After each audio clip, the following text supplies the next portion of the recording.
Hello and welcome back after the tea session. And in this session, our speaker is Professor Sanjukta Rai from RRI Bangalore. And she is going to talk about quantum many-body physics with ultra-cold Rydberg atoms. First of all, I thank the organizers for inviting me in this very nice discussion meeting.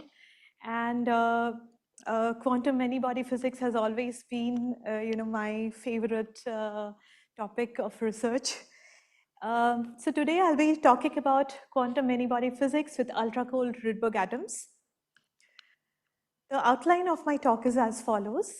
First, I'll give an introduction to quantum technologies with ultra-cold Rydberg atoms. And then I'll talk about our recent results on Doppler-enhanced quantum magnetometry with Rydberg atoms. And then I'll discuss about our observation of Rydberg excitation in cold atoms in our experiment at RRI. And then I'll talk about observation of effect of interatomic interaction in cold Rydberg atoms. And then I'll give a future perspective on scalable quantum network and quantum sensing with tweezer arrays of individual Rydberg atoms. And finally, I'll discuss about quantum simulation of many-body physics with quantum mixtures in our experiment on quantum mixture of sodium and potassium, which we have built up in RRI. So Rydberg atoms are giant atoms with the outer electron in a very highly excited state. These are called the giants of the atomic world. And because of the very highly excited electron, it acquires a lot of exotic properties, which I'll talk about in a few slides from now. So Rydberg atoms, they were discovered by Swedish physicist Johannes Rydberg. And this is the expression for the energy of the Rydberg atoms. And delta is the quantum defect, which characterizes the deviation of the Rydberg atoms from the hydrogen-like behavior because of the incomplete screening of the inner electrons for orbitals with lower angular momentum, quantum number. So Johannes Rydberg had found an empirical formula linking the various wavelengths of the spectral lines which were observed in alkali atoms, and this discovery had played a very important role in the birth of quantum mechanics. So as I had mentioned, Rydberg atoms with this electron in a very highly excited state, it acquires a lot of exotic and exaggerated properties. Like it has a large size, so they are giant atoms, and that's why they're ideal for exploring mesoscopic quantum regime because of their large size. And they have very large radiative lifetime, which goes as NQ, where N is the principal quantum number to which the electron is excited. And this gives a long coherence time to Rydberg atoms for quantum technology applications. And also, Rydberg atoms have very large polarizability, which goes as n to the power 7. And the consequence of this is that it is extremely sensitive to very small DC or AC electric fields, and hence very promising for quantum sensing and metrology. Also, Rydberg atoms have this very important property, that is, it has very strong interatomic interaction.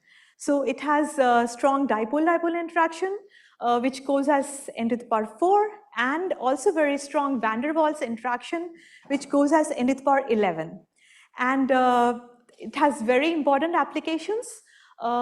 One is that you can create quantum entanglement via Rydberg blockade, which I'll explain very soon. And you can create fast quantum gates for quantum computation.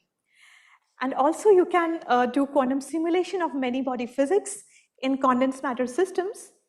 And we can also do quantum communication using very strongly interacting Rydberg atoms as a single photon source.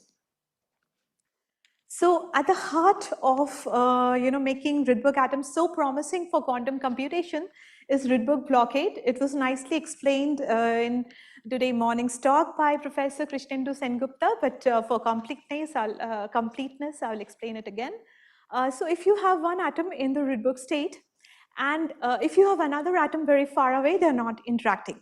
Now, if you bring the another atom closer to the Rydberg atom, and because of this very strong interatomic interaction, like the van der Waals interaction goes to 10 to the power 11, which I had mentioned, there's an energy level shift because of this interaction. And if you have a laser which is exciting one of the atom to the Rydberg state, so it's resonant to this atomic transition, because of the energy level shift, it cannot excite the other atom to the Rydberg state and vice versa. So you can see that there's a correlation which is formed between these two atoms, which leads to quantum entanglement of these two atoms. So why cold Rydberg atoms is so promising for quantum processors or quantum computation? Because they're highly coherent systems, because we can reach ultra cold temperatures, and hence we can easily access the quantum regime. And there's high degree of controllability in a very fast time scales in this cold atomic system. And also there is a strong coupling to the light, and we can completely control the interatomic interactions. Not only that, we can control the energy, the dimensionality, and also the atomic spin states in such kind of highly controllable system. So can I ask an elementary question? Here. Oh, sorry. Is it the omega that you had in 2 slides ago, how precise should that be? Because if you make a change, like, does it matter which Rydberg state that you excite to? Yeah, so it's very precise, because we have considerable separation between the Rydberg states, and we can precisely tune our laser frequency to one of the states so precisely that it's not resonant with other states. I see. So it's a particular Rydberg state. A particular Rydberg state. Okay, so this is our group at Raman Research Institute. So we have in our group PhD students Shobhan, Yashika, and Aishwarya. And Shilpa has just submitted her thesis in May, and now she's doing her postdoc in Germany. Kirti was a MSc thesis student, and presently she is a scientist at ISRO. And we have several visiting students working in our group. And very important, we have theory collaborators, Shobhan Datta, who's an in-house theorist, and also Rajesh Nath from IISc Pune. So how do we actually detect this Rydberg states?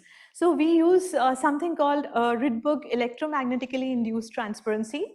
So it's a very interesting quantum optics phenomena, where we have, to excite to the Rydberg state, we use a 2-photon transition using a ladder kind of system.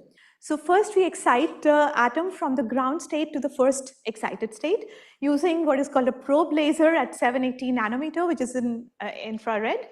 And then from the intermediate state, we excite to very highly excited Rydberg state. And we can tune the laser very well so that we can address one particular Rydberg state at a time. And so Rydberg electromagnetically induced transparency happens because of the destructive quantum interference of the transition probabilities of these two transitions. And this leads to complete cancellation of the absorption and makes the medium transparent. So here you can see this, the dashed line is when there is only this transition, and there's only one of the transition present, so we have a nice absorption at the resonance. Now, when we have the 3-level system addressed using these 2 laser beams, then we have the Rydberg electromagnetically induced transparency, and you see that there's a cancellation of absorption. Now, if we subtract this 2 signal, we will get what is called the electromagnetically induced transparency signal for the Rydberg atoms. So here you can see the Rydberg EIT signal riding on the Doppler-Broaden profile, and if we subtract a Doppler-Broaden profile without the EIT, we get a flat backgrounds, and these are Rydberg EIT signal. When we had started this experiment during the pandemic times, so we didn't have the frequencies to, we didn't precisely know the frequencies to excite to very highly excited Rydberg states. So till then, the frequencies were known in the literature till n equal to 55, but we wanted to really go to very highly excited Rydberg states, like way beyond n equal to 100. So we felt that the best way to get those frequencies are to measure them ourselves.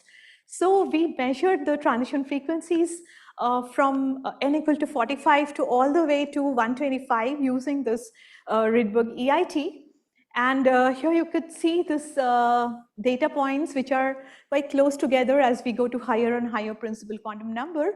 And by fitting the theoretical expression, we could get a very precise values of the transition frequencies as well as the values of the quantum defect and the ionization frequency of the intermediate state. So this was published in Optics Continuum. Now I come to another part of the talk, which describes a very interesting results which we have got recently using Rydberg EIT.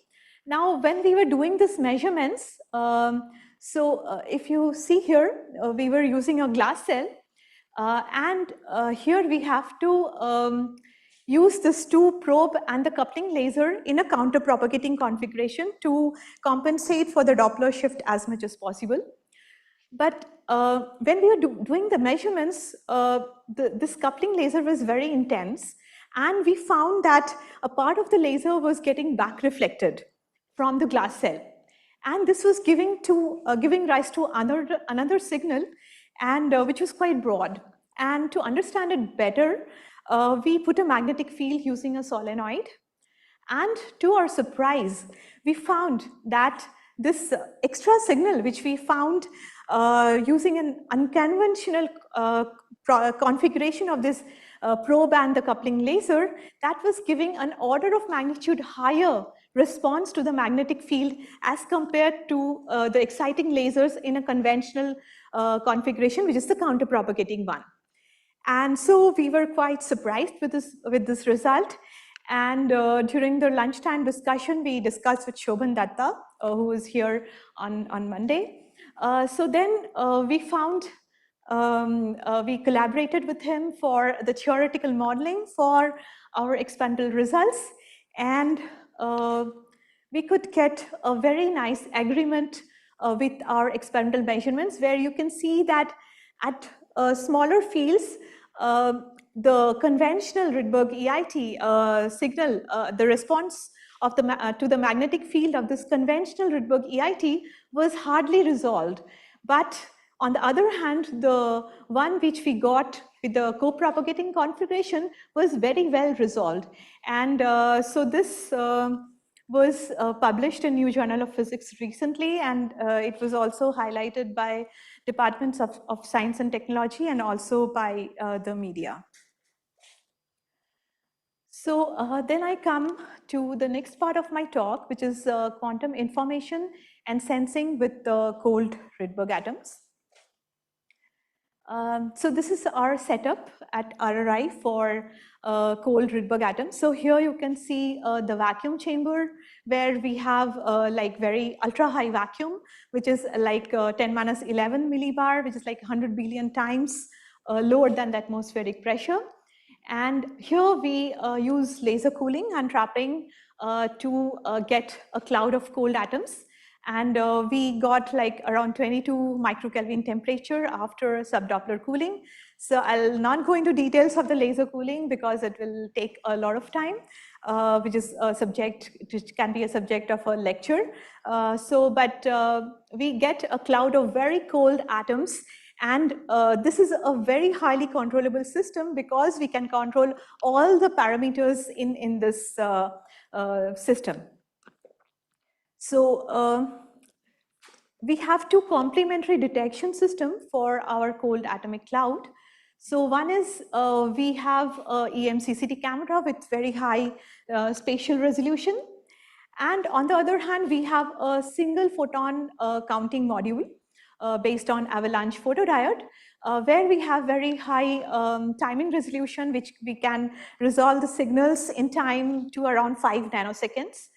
And we also have the electronics to measure the second order intensity correlation function from the fluorescence which is emitting from our cold atoms or cold Rydberg atoms. So how do we get a Rydberg excitation in the cold atoms? So the earlier measurements which I had described, which was like our test system, and we had done it in a room temperature system, but our main focus of our experiment is to do quantum technology with cold Rydberg atoms. So it was very important for us to have Rydberg excitation in cold atoms. So how do we excite the atoms to the Rydberg state in the cold atomic cloud? So we have the probe and the coupling laser counter-propagating in our vacuum chamber to excite to the Rydberg state. And here we got the signal for the cold Rydberg atoms.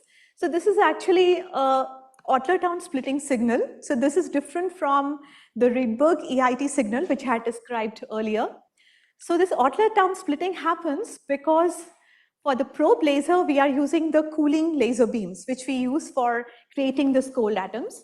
And this laser is quite intense. And because of the high intensity, it's creating an Otler-Town splitting of this atomic transition. And now the coupling laser, which is the Rydberg laser, is probing this Otler-Town splitting. So here you can see the Otler-Town splitting signal from the cold atoms. And this was the first and presently the only cold Rydberg atom experiment in India. And this is an important milestone because it opens up a lot of promising avenues to do quantum technology with cold Rydberg atoms. Yeah. Yeah, it's a good question. So as I had mentioned, we go to around 22 microkelvin temperature. And now, since I had said that we are producing these cold atoms in the vacuum chamber. So of course, we cannot measure the temperature inside, using a probe in the vacuum chamber. So what we do is, we use something called a time-of-flight method. Now, the velocity is depending on the temperature, or the momentum of the atomic cloud is depending on its temperature, because the velocity is proportional to the square root of temperature. So what we do is we switch off the trap suddenly, and we let the atomic cloud expand ballistically. Okay, and then how fast the atomic cloud is expanding will depend on the temperature. So from that, we measure the size of the atomic cloud at 2 different times and see how fast they are expanding. So depending on the rate of their expansion, we infer the temperature of the atomic cloud. Yeah, it's a destructive imaging, but we can also do non-destructive imaging. We didn't need it till now, but we can do non-destructive imaging, which is called phase contrast imaging, which was actually invented by Wolfgang Ketterle for BC, where we can have the probing beam very, very far detuned from resonance. So when it is passing, one of the beam is passing through the cold atomic cloud, it creates a phase change. And then we interfere it with another beam which is not going through the cloud. And then we can interfere and we can detect the atoms without destroying. So we can do a time dynamics, make a detection time dynamic, we can study the time dynamics of this cloud of atoms using such detection, non-destructive detection system. Yeah. So do you do any evaporative here or no? No, so this is just cold Rydberg atoms. So we really don't need to go to the BC phase to excite to the Rydberg atoms. But of course, I'll show you the another experiment on quantum mixture where we are doing evaporative cooling to BC. Okay, so we have also observed the effect of the interatomic interaction as we go to higher and higher principal quantum number. So here you can see it's n equal to 35, But as we go to higher principal quantum number, like n equal to 55, we see a broadening of this Doppler-enhanced splitting signal because of the dephasing effect of the interaction, interatomic interaction between the cold Rydberg atoms. And we have done this measurement but for higher and higher principal quantum number just to see, what happens to the interatomic interaction. And interestingly, we have seen that as we go beyond n equal to 100, we see a complete distortion of the signal. And we have done the theoretical modeling in collaboration with Rajesh Nath from ISR Pune, and this could be a signature of the Rydberg blockade. So we are finalizing our theoretical modeling, and soon we'll be submitting our manuscript.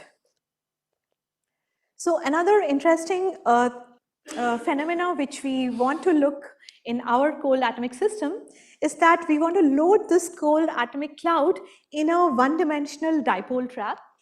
And because of the Rydberg blockade effect, there has been a theoretical prediction that we should see a crystallization effect in this 1D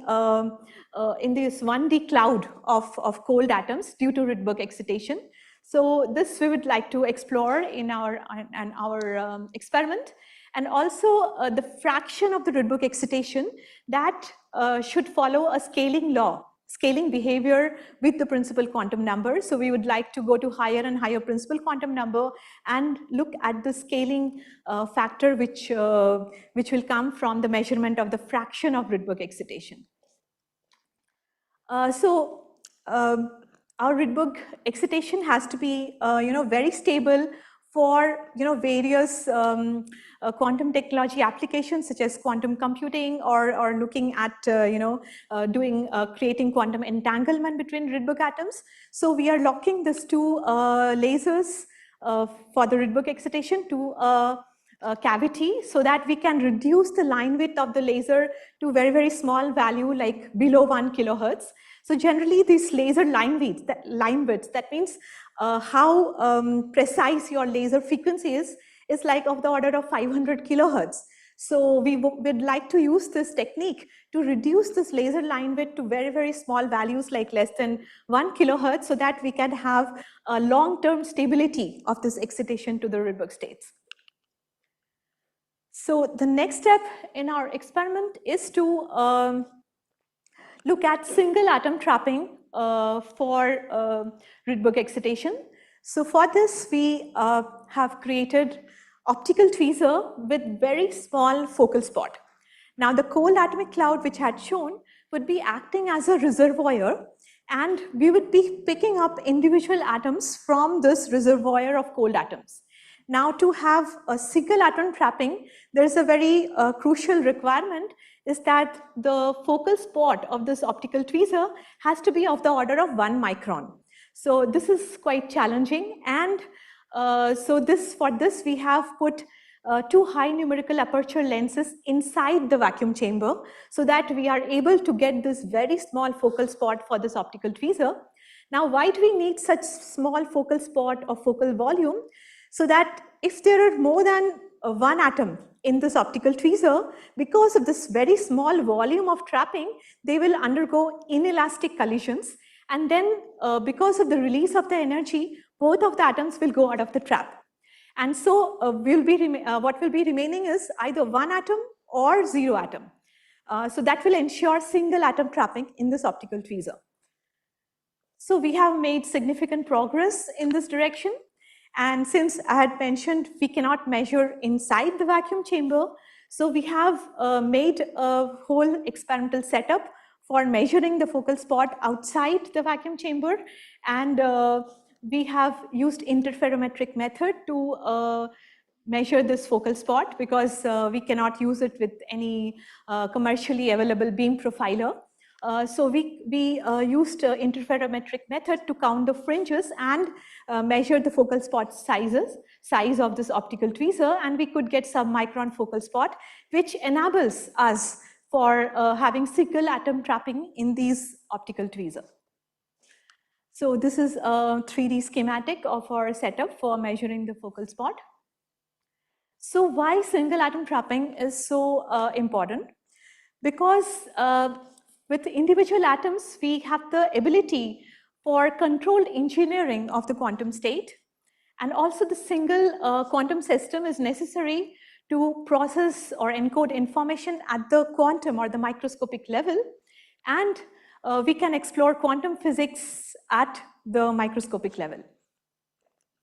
So the importance of addressing individual quantum systems is evident from the fact that the Nobel Prize in 2012 was awarded to Serge Haroche and David Wineland for groundbreaking experimental methods that enabled measuring and manipulation of individual quantum systems.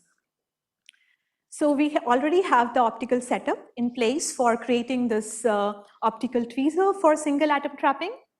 So as I had shown here, we have already managed to create an array of this optical tweezer using what is called a spatial light modulator.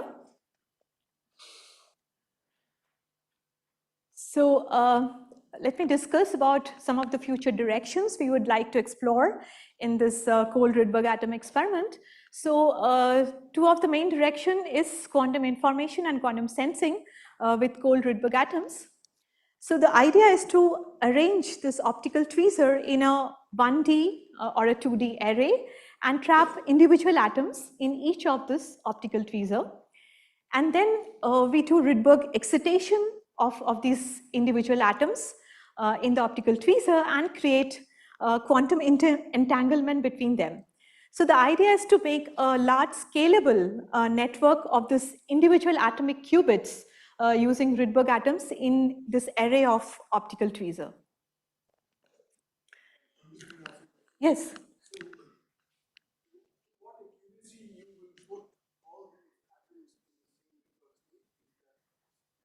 Yeah, it's a possibility because our lasers, so we did all this effort to, narrow the line width of the laser so that we can, address the individual Rydberg states with very high accuracy. That's why we are reducing the line width of the laser to 1 kilohertz. And at very highly excited Rydberg state, the separation is like, minimum like 10 megahertz or so. So, we can get a very precise addressing of this Rydberg states.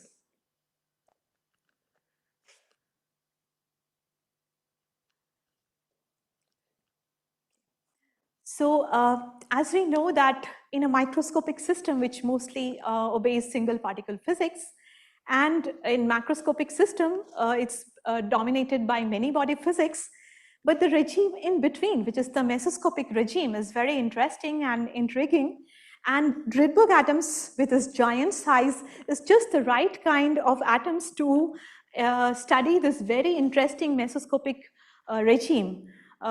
So the idea is to have atom by atom assembly of this individual Rydberg atoms in the optical tweezer, and then explore the microscopic regime and go over to this mesoscopic regime, and then create a very large scalable network of this 1D or a 2D array of this individual Rydberg atoms in optical tweezers.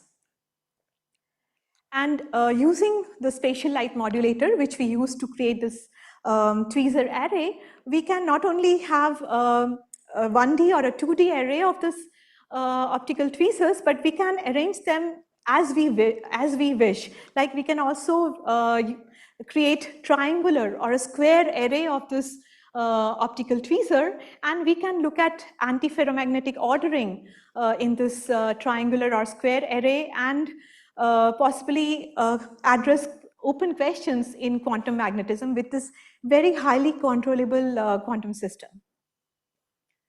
So another direction which we would like to explore in the system is to combine this long range, very strong interatomic interaction in Rydberg atoms with disordered potential.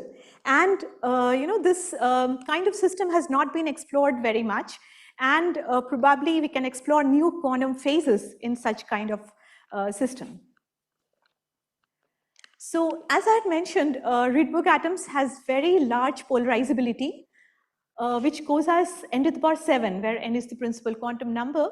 That means it is extremely sensitive to very small DC or AC electric field. So it's a very highly sensitive quantum sensor for microwave, terahertz, or RF electromagnetic radiation.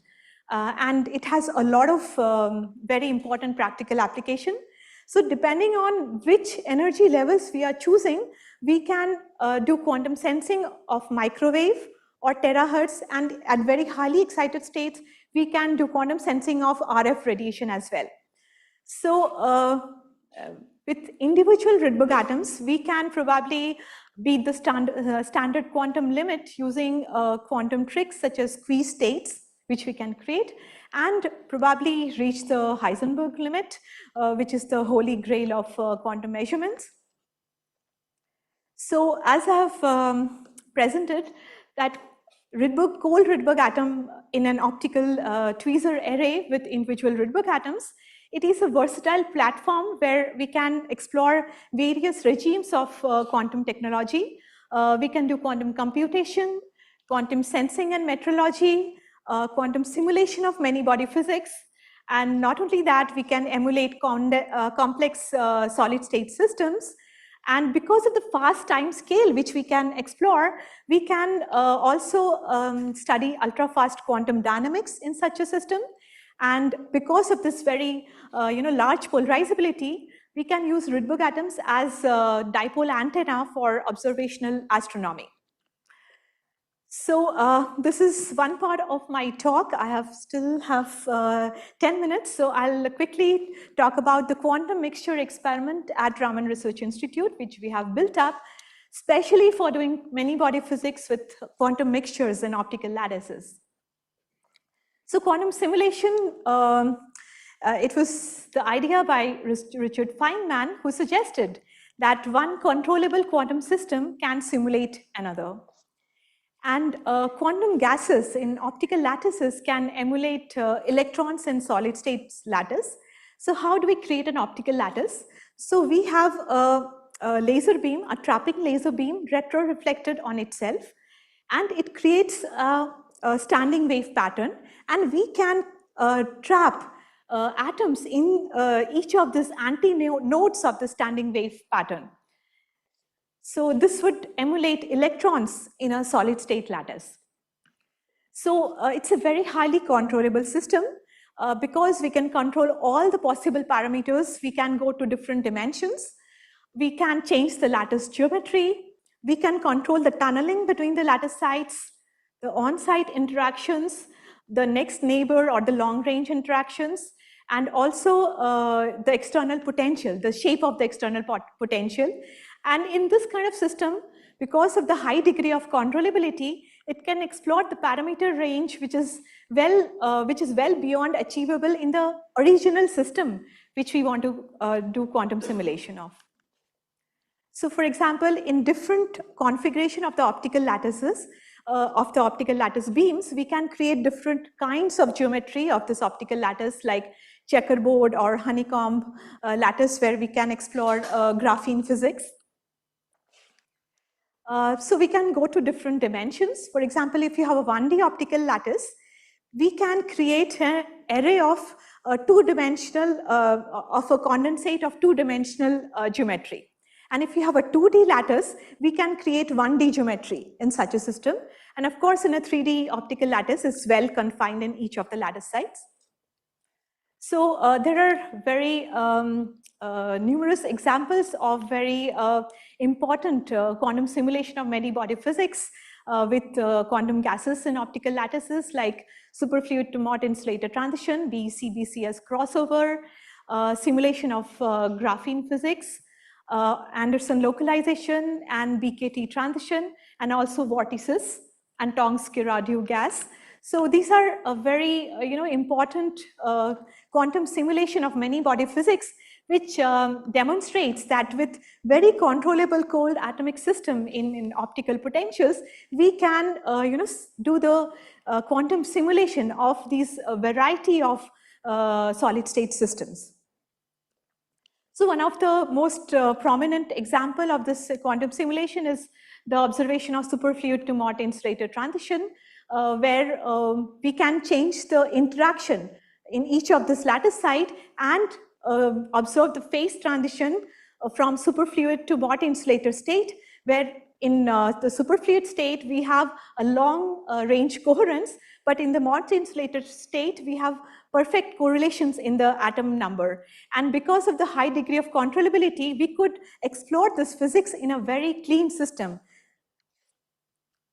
So why it's important for doing quantum simulation of many body physics in such a system?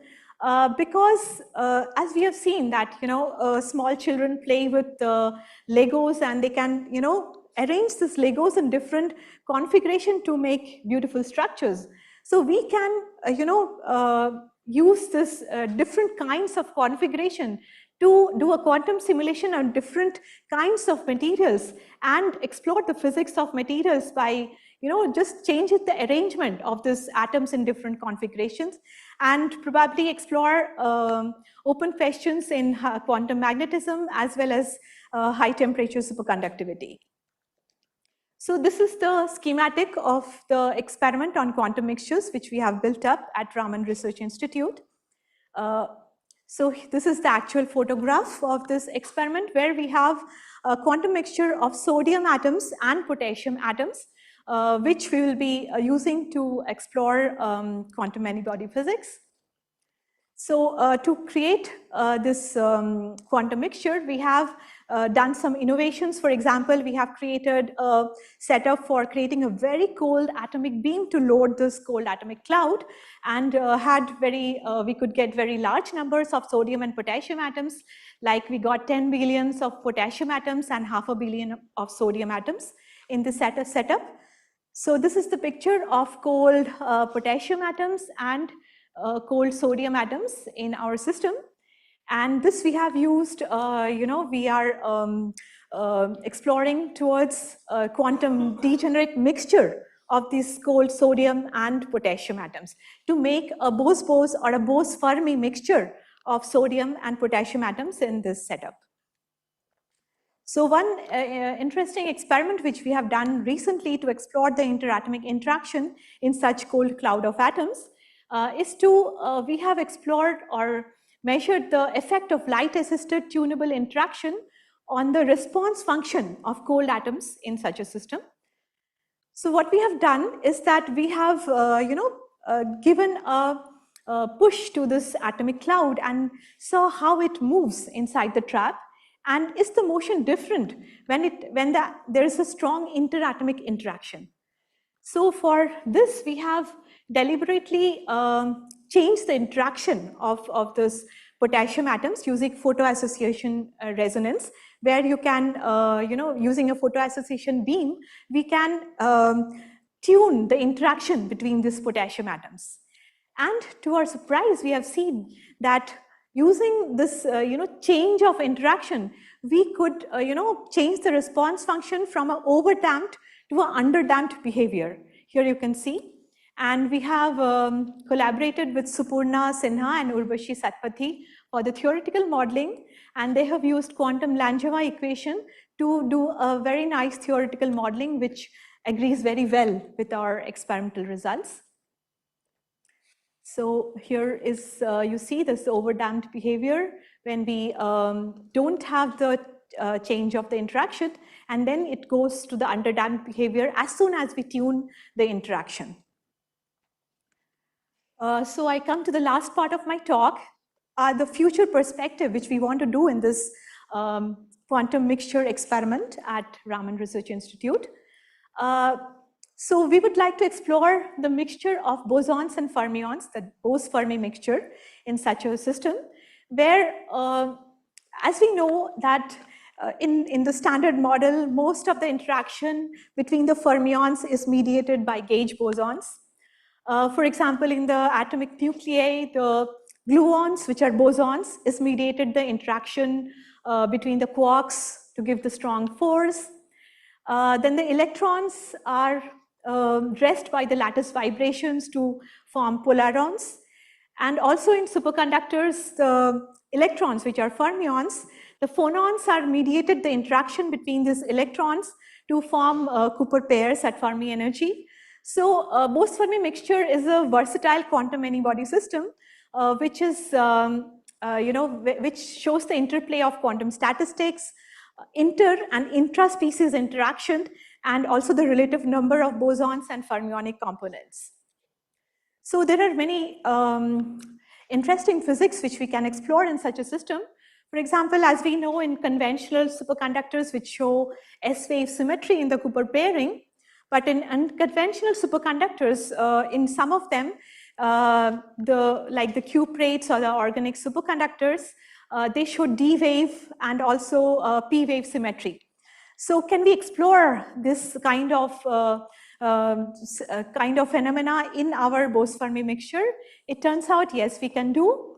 So there was a prediction that if we have, I'm just done. If we have individual fermionic potassium atoms in a 2D optical lattice, we can have the sodium, which is the bosonic species, in a BC state, and this can mediate the interaction between these fermions. And this kind of system, we can observe P-wave or D-wave superfluidity. And also we can explore Bose-Fermi mixture in a disordered potential, where one of the species will be trapped in the disordered potential, and then there will be random scattering from this trapped atoms, this random scattering of the other species from the trapped atoms which are trapped in this disordered potential. So this will be a new kind of method to study Anderson localization in this kind of binary disorder, which will be very interesting to explore. And we have made significant progress in this direction. We have created arbitrary potentials for this cold atomic mixture using what is called a DMD or a MEMS-based device. So this patterns we have created using our device. And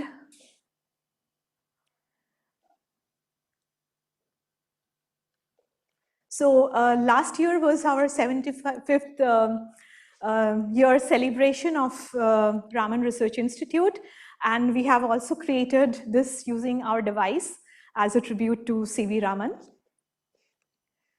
So this is the photograph of our quantum mixture experiment, and these are our members. So I come to the end of my talk. So I gave an introduction to Rydberg atoms. I described our recent result on Doppler-enhanced quantum magnetometry, and also the observation of Rydberg excitation and interatomic interaction in Rydberg atoms. I gave a future perspective on quantum information and quantum sensing with Rydberg atoms, as well as many body physics. And I described our recent experiment on interatomic interaction on response function of cold atoms, and finally I have described our quantum mixture experiment at RRI. Thanks for your kind attention.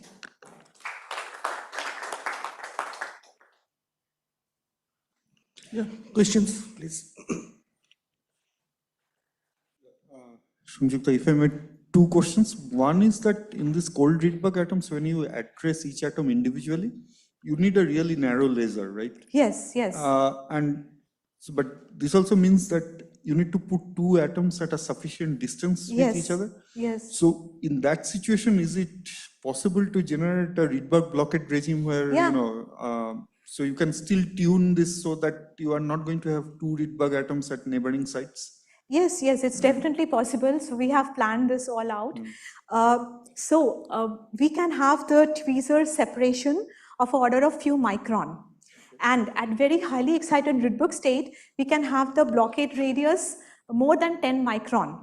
So we can have many sites within this interaction regime.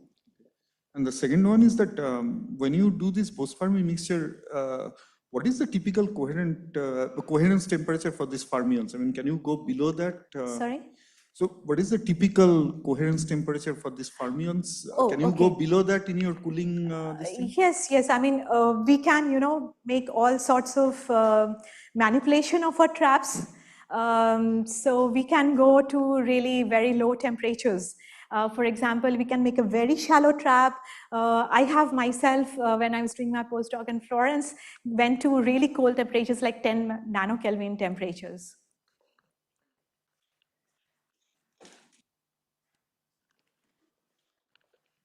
Yeah, further questions? So, like here, I mean, what is the response? So, this response function that you measure, it's for a single atom, is it? It's a single particle physics because still now there's, it's dilute enough so that, the interaction is induced by this photoassociation, but without the photoassociation, there is no interaction. So only when we have this photoassociation beam, then there is interaction induced between the atoms because of this photoassociation. It's like optical fetchback resonance. But the trap has more than one particle, right? It's an ensemble of particles. Okay, so the okay, but then but you compare it with this Langevin equation for a single particle in a track. So we have put in the interaction, which is specific to this photoassociation. So we have put in the interaction which is like special to interaction induced by the photoassociation beam. So otherwise it's like a single particle.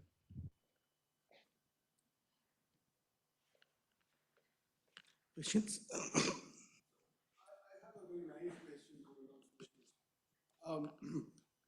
So what stops you from going to larger values of n? Actually, Experimentally. now there is nothing stopping. So earlier we were using a photodetector, which had we could not go. So even though we were doing lock-in detection, but still we could not go beyond a certain n value because the transition probabilities were decreasing, and we could get very low signal-to-noise ratio. But now in the cold atom, we are using the single photon detector module.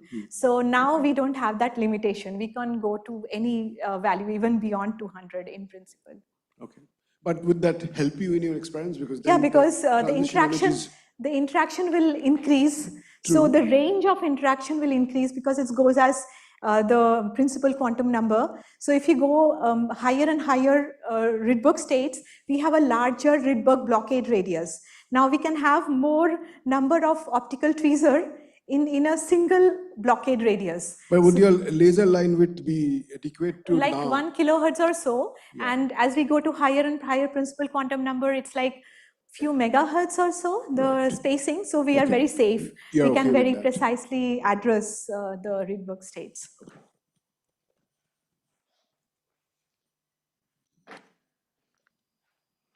Any further questions? Yes.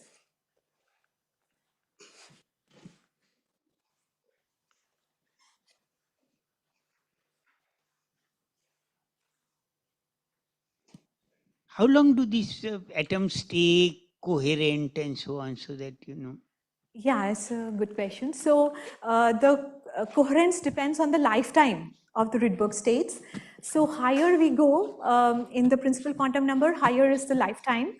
So I can give you a ballpark figure, like around n equal to 100, we can have a 1 millisecond of coherence time, I mean lifetime. But if you have a bigger... Yeah, we can go further. But then the interaction effects will also tend to decohere, no? Yeah, so we have to have a trade-off between the two. We have to control the interaction in a very precise way so that, you know, we can have the decoherence to the minimum. Of course, you cannot completely, you know, get rid of the decoherence effect, but our objective is to keep it at the minimum possible in our system. The range accessible is of the order of milliseconds. Yeah, for n equal to 100, but if we go beyond that, we can go even larger lifetime or larger coherence time. Thank you.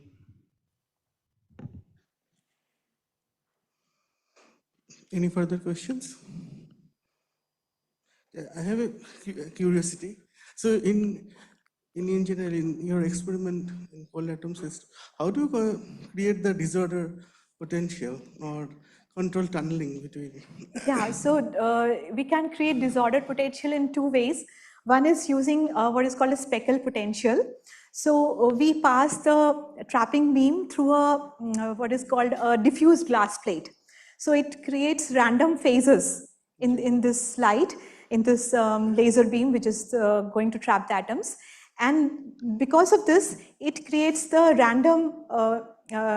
random amplitude of this potential, when it's focused on the atoms. So Single that laser will do that. single laser is possible, but during my postdoc in Florence, I had observed 3D Anderson localization using this kind of disordered potential, but where we had used the beam in two orthogonal direction to create this 3D disordered potential. And another way is to have what is called an incommensurate lattice. That means two lattice with wavelengths which are, the ratio is not a rational number. I mean, it is, so it follows what is called the Aubrey-Andre model, and that's how you can also create a disordered potential. I see.